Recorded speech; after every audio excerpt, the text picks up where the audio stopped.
जय हिंद प्यारे बच्चों। एक बार फिर से स्वागत है आपके अपने YouTube चैनल समरश्री पॉइंट में। आज के क्लास में हम क्लास 8 के new NCERT math book exercise 3.4 यानी कि अंडरस्टैंडिंग क्वाड्रिलेटरल्स को देखने वाले हैं। ये क्लास बहुत ही छोटा और मज़ेदार होने वाला है, इसलिए आप सभी अंत तक बने रहिएगा। आइए बिना देरी किए हुए क्लास शुरू करते हैं। क्वेश्चन नंबर 1 क्या कह रहा है? स्टेट वेदर ट्रू और फॉल्स, यानी कि जो नीचे दिया हुआ है इसे हमें बताना है सही है या गलत है। इसमें हमने क्या कर लिया है, फिगर भी बना लिया है जिसके माध्यम से हम सभी अच्छे से समझ सकते हैं। पहला इसमें क्या कह रहा है? ऑल रेक्टेंगल्स आर स्क्वायर, मतलब सभी रेक्टेंगल स्क्वायर हो सकते हैं। ये स्टेटमेंट क्या है? गलत है। रीजन क्या है इसका? अपोजिट जो साइड होते हैं ये बराबर होते हैं, ये भी अपोजिट साइड बराबर होते हैं। छोटे बड़े हो सकते हैं लेकिन जो आपका स्क्वायर होता है वो सभी इसके साइड क्या होंगे? बराबर होंगे। इसलिए क्या हो जाएगा? ये गलत हो जाएगा। ये जो ऑल रेक्टेंगल है स्क्वायर नहीं हो सकता है। फिर इसके बाद में हम देखते हैं बी को, ऑल रोम्बसेस आर पैरेललोग्राम। ये बिल्कुल सही है। कैसे? क्योंकि इसका जो अपोजिट साइड है, ये अपोजिट साइड बराबर है, ये भी अपोजिट साइड बराबर है, ये भी अपोजिट साइड बराबर है, ये भी आपस में अपोजिट साइड बराबर है। अपोजिट इसके एंगल बराबर है, इसके भी अपोजिट एंगल सब क्या है? बराबर है। इसलिए क्या हो जाएगा? ऑल रोम्बस पैरेललोग्राम हो सकता है। इसलिए ये स्टेटमेंट क्या है? बिल्कुल सही है। इसके बाद में सी वाला देखते हैं हम, all squares are rhombus and also rectangle. ये भी क्या है? सही है। कैसे सही है? अपोजिट एंगल इसके क्या है? बराबर है। इसके लिए मैं बता रहा था, पहले इसको मैं देख लेता हूँ। इसमें क्या है? सभी साइड क्या है? बराबर है। रोम्बस में भी सभी साइड क्या है? बराबर है। अपोजिट एंगल भी बराबर है, इसमें भी सब अपोजिट एंगल बराबर है। अगर मैं बात रेक्टेंगल की करूं तो इसमें क्या है? अपोजिट साइड बराबर है, इसमें भी अपोजिट साइड बराबर है। हालांकि चारों बराबर है लेकिन इसके हिसाब से देखें तो अपोजिट एंगल इसमें बराबर है, अपोजिट साइड इसमें बराबर है, अपोजिट साइड इसमें बराबर है। इधर भी हम देख रहे हैं दोनों आपस में बराबर है, इधर भी आपस में क्या है? बराबर है। इसलिए क्या हो जाता है ये कि सभी स्क्वायर रोम्बस भी हो सकता है और रेक्टेंगल भी हो सकता है। अब देखते हैं डी को। डी क्या कह रहा है? All squares are not parallelograms.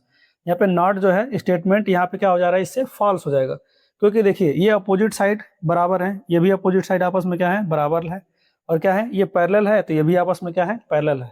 अगर यहाँ पे नॉट नहीं रहता तो ये क्या हो जाता है? यहाँ पे ट्रू यानी कि सही हो जाता। अब देखते हैं हम अगला क्वेश्चन को।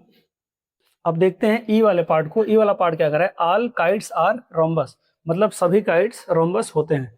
देखिए इसमें क्या होता है कि जो पड़ोसी साइड होता है वो दोनों इक्वल होता है और ये दोनों आपस में क्या होता है? इक्वल होता है। दोनों छोटे बड़े हो सकते हैं लेकिन जो रोम्बस होता है सभी के साइड क्या होते हैं? बराबर हो सकते हैं। इसलिए ये वाला गलत हो जाएगा। तो हम यहाँ पे क्या लिखेंगे? False.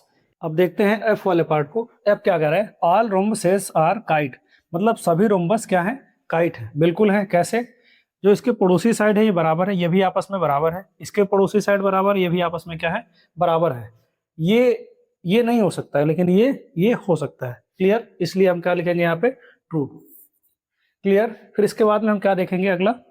All parallelograms are trapezium. ये क्या है? सही है। यानी कि जो भी पैरेललोग्राम होता है वो ट्रेपेजियम का रूल फॉलो करता है। कैसे? देखिए ये क्या है? पैरेलल है, ये भी आपस में क्या है? पैरेलल है। अगर हम इन दोनों को ऐड करें एडजेसेंट्स एंगल का सम तो क्या हो जाएगा? 180 होगा। और इसको भी हम जब सम करेंगे तो क्या हो जाएगा? 180 हो जाएगा। सेम ऐसे भी इसको जोड़ेंगे तो 180 हो जाएगा, इसको भी जोड़ेंगे तो कितना हो जाएगा? 180 हो जाएगा। इसलिए क्या है? ये सही है। अब देखते हैं इसके एच वाले पार्ट को। क्या कह रहा है? ऑल स्क्वायर्स आर ट्रेपेजियम, मतलब सभी स्क्वायर क्या है? ट्रेपेजियम है। ट्रेपेजियम में क्या होता है कि एक पैरेलल साइड होता है और एक पैरेलल साइड नहीं भी हो सकता है। ये चीज़ हमें ध्यान रखना है। तो जो स्क्वायर होता है इसमें क्या है? पैरेलल साइड है, इसमें भी क्या है? पैरेलल साइड है। फिर इसके बाद में अगर हम एडजेसेंट्स एंगल का सम करें तो इसमें भी कितना आएगा? 180। इसमें भी अगर हम सम करें तो कितना आएगा? 180। सेम ऐसे भी 180 आएगा और ऐसे भी 180 आएगा। इसलिए क्या ये ट्रू है। आई थिंक आप सभी को क्लियर हो गया होगा। इसके बाद में देखते हैं हम क्वेश्चन नंबर 2 को। क्वेश्चन नंबर 2 क्या कर रहा है? Identify all the quadrilaterals that have four side of equal length, मतलब आइडेंटिफाई कीजिए क्वाड्रिलेटरल्स को जिनके पास फोर साइड हो, जो इक्वल लेंथ में हो, फोर राइट एंगल्स हो। ये मैंने फिगर बना लिया समझने के लिए। तो इसमें क्या हो जाएगा? पहले वाले में four sides of equal length, मतलब जो चारों साइड है क्या हो? इक्वल लेंथ में होना चाहिए। तो पहला क्या हो जाएगा? आपका स्क्वायर हो जाएगा। दूसरा क्या हो जाएगा? रोम्बस हो जाएगा। इन सभी के जो साइड्स होते हैं क्या होते हैं? इक्वल होते हैं। फिर इसके बाद में बी वाला पार्ट क्या है? फोर राइट एंगल्स, मतलब इसमें क्या होना चाहिए? फोर राइट एंगल होना चाहिए। जो स्क्वायर होता है इसमें भी क्या होता है? फोर राइट एंगल होता है। और जो रेक्टेंगल होता है इसमें भी क्या होता है, 4 राइट एंगल होता है। आई थिंक क्लियर हो गया होगा। फिर इसके बाद में हम अगला देखते हैं। अगला क्वेश्चन यानी थर्ड क्वेश्चन क्या कर रहा है, explain how a square is, मतलब एक्सप्लेन कीजिए कि स्क्वायर ये कैसे क्वाड्रिलेटरल है, कैसे पैरेललोग्राम है, कैसे रोम्बस है और कैसे ये रेक्टेंगल है। एक एक करके देखते हैं कि जो स्क्वायर है ये कैसे क्वाड्रिलेटरल है। तो क्वाड्रिलेटरल होने के लिए क्या होना चाहिए, 4 साइड होना चाहिए, यानी कि इसमें क्या है 4 साइड है, इसलिए क्या हो जाएगा ये क्वाड्रिलेटरल हो जाएगा। क्लियर। फिर इसके बाद में पैरेललोग्राम, जो स्क्वायर है ये पैरेललोग्राम कैसे है, क्योंकि इसका अपोजिट साइड क्या है, पैरेलल है, यानी कि ये जो अपोजिट साइड है ये पैरेलल है, ये अपोजिट साइड क्या है आपस में पैरेलल है, इसलिए क्या हो जाएगा ये पैरेललोग्राम भी हो जाएगा।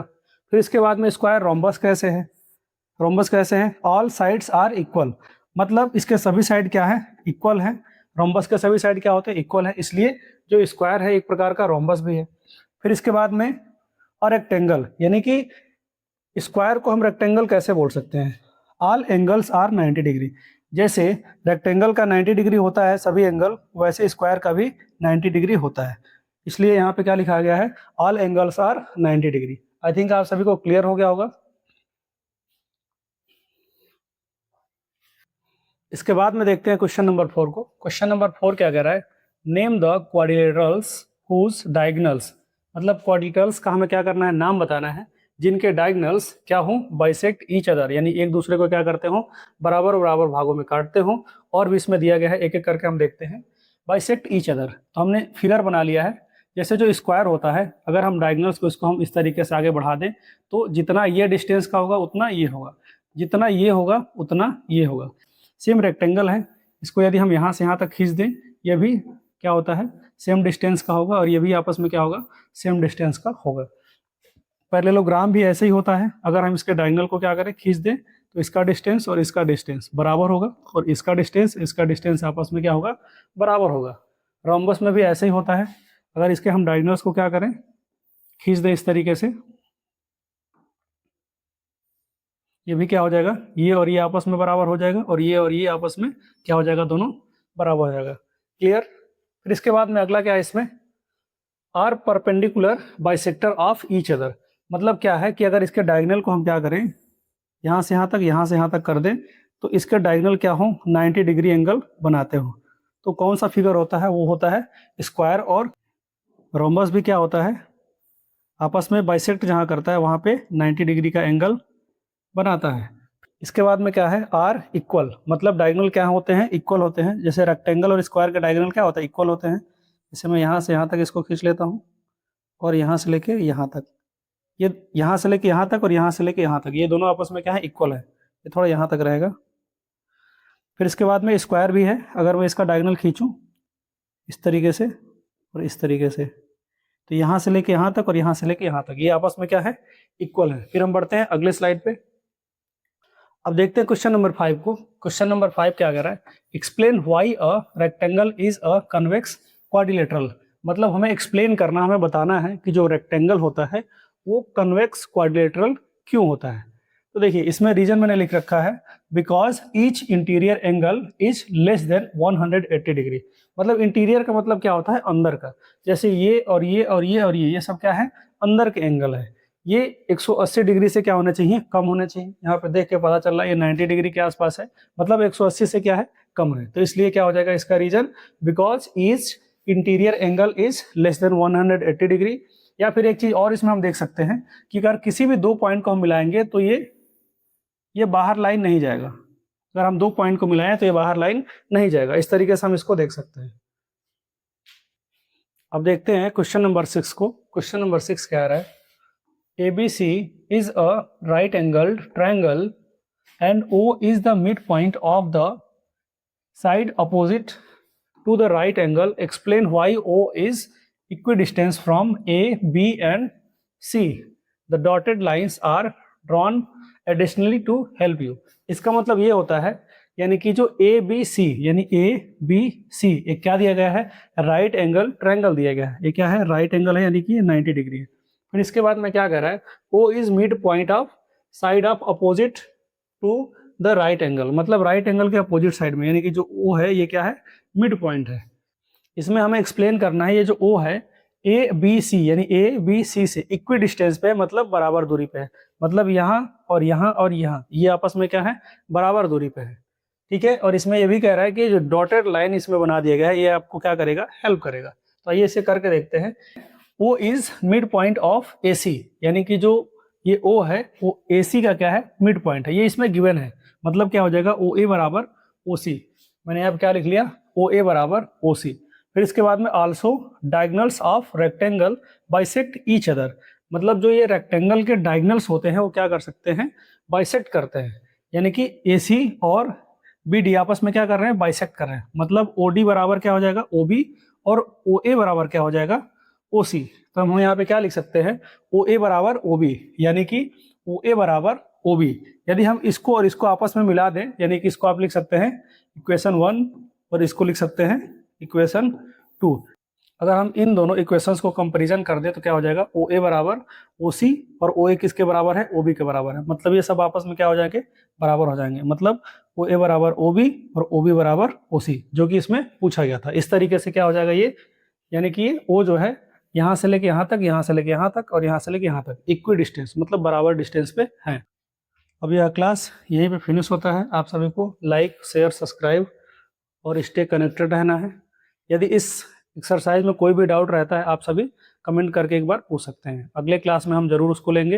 यह क्लास आपको कैसी लगी एक बार आप जरूर कमेंट कीजिएगा और अपने दोस्तों तक जरूर शेयर कीजिएगा। मिलते हैं अगले वीडियो में, तब तक के लिए जय हिंद, वंदे मातरम।